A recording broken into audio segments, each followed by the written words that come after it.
Summer కూడా వెళ్ళిపోతుంది. ఇంకా ఆవకాయ పెట్టుకోకుండా ఎలా ఉంటాము? అందుకని ఆవకాయ అయితే మా ఇంట్లో పెట్టేశారనమాట. మేమైతే ఫస్ట్‌గా ఇలా ఆవాలను తీసుకొని బాగా మిక్సీలో వేసి గ్రైండ్ చేశామనమాట. ఇలా మెత్తటి పౌడర్ లాగా అయితే చేశాము. తర్వాత ఒక 100 గ్రామ్స్ ఇంకా 150 గ్రామ్స్ దాకా మెంతులు తీసుకొని లో ఫ్లేమ్‌లో అయితే పెట్టి మీడియం గోల్డెన్ కలర్ వచ్చేదాకా వేయించామనమాట. వేయించిన తర్వాత వీటిని కూడా మిక్సీలో వేసుకొని సన్నటి పౌడర్ లాగా అయితే చేసుకున్నాము. ఇంకా మేమైతే పావు కేజీ దాకా చిన్నుల్లిపాయలు తీసుకొని ఇలా పీల్ తీసేసాం అన్నిటికి. ఇంకా మామిడికాయ ముక్కలైతే మేము బయట కట్ చేపిచ్చామనమాట. ఇంట్లో మా దగ్గర అంత షార్ప్‌గా ఉండే కత్తిపీట అయితే లేదు. ఇంకా ఇట్లా మామిడికాయ ముక్కలు నీట్‌గా తుడిచేసేసి, దానిలో ఉన్న జీడి గింజల్ని తీసేసేసి నీట్‌గా అయితే తడి లేకుండా ఇలా ఒక బేషన్‌లో తీసుకున్నాం. ఇదైతే సేరు డబ్బా అనమాట. మాకైతే 5 సేర్ల దాకా అయితే మామిడికాయ ముక్కలన్నీ వచ్చేసాయి. వీటన్నిటిని కూడా ఒక బేషన్‌లో అయితే సెపరేట్‌గా పెట్టేసుకున్నాము కొలిచేసి. తర్వాత మేమైతే ఇంకా ఉప్పు అయితే కొలత తీసుకుంటున్నాము. ఒక సేరు డబ్బాకి ఉప్పు గిద్దన్నర అయితే పడుతుందనమాట. మేమైతే 5 సేర్లు కాబట్టి ముక్కలొచ్చింది. గిద్దన్నర అంటే 7:30, 8 గిద్దలైతే ఉప్పు పడుతుందనమాట.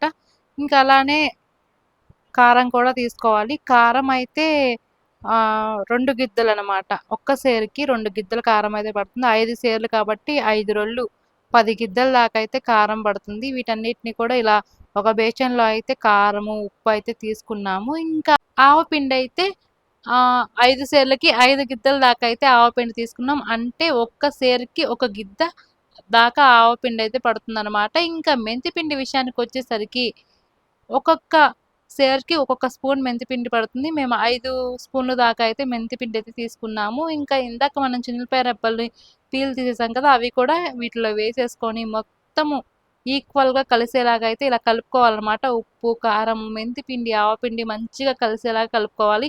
ఎందుకంటే ఇలా కలుపుకోకపోవడం వల్ల ఒక చోట ఉప్పు, ఒక చోట కారం అలా తగులుతుంది పచ్చడి తినేటప్పుడు. సో, అలా ప్రాబ్లమ్ రాకుండా మొత్తం ఈక్వల్‌గా కలిపేసుకొని, ఇలా మామిడికాయ ముక్కలేసుకొని పైనుండి అలా శనగ నూనె అయితే పోసుకొని మేమైతే ఆవకాయ పెట్టుకున్నాం. కొంతమంది నువ్వుల నూనెతో కూడా పెట్టుకుంటారు. మేమైతే శనగ నూనెతోనే ఆవకాయ పెట్టుకుంటాము. ఇంకా ఇలా కలుపుకొని క్యాన్‌లోకైతే తీసుకోవడమే. శనగ నూనె మాత్రం 3 సేర్లకి 1 లీటర్ దాకా శనగ నూనె పడుతుంది. మేము 5 సేర్లు కాబట్టి మేము 2 లీటర్ల దాకా నూనె తీసుకొని ఆవకాయ పెట్టామనమాట. మేమైతే ఇలా క్యాన్‌లో తీసుకొని 3 రోజులు అయిన తర్వాత జాడీకి షిఫ్ట్ చేసుకుంటాం అనమాట. 3 డేస్ పచ్చడి బాగా మాగి ఊటలాగా వస్తుందనమాట. అందుకని మేము 3 డేస్ ఇలా బయటుంచి తర్వాత జాడీకి షిఫ్ట్ చేస్తాము. ఫుల్ డీటెయిల్స్ కావాలంటే డిస్క్రిప్షన్‌లో ఉన్నాయి చదవండి.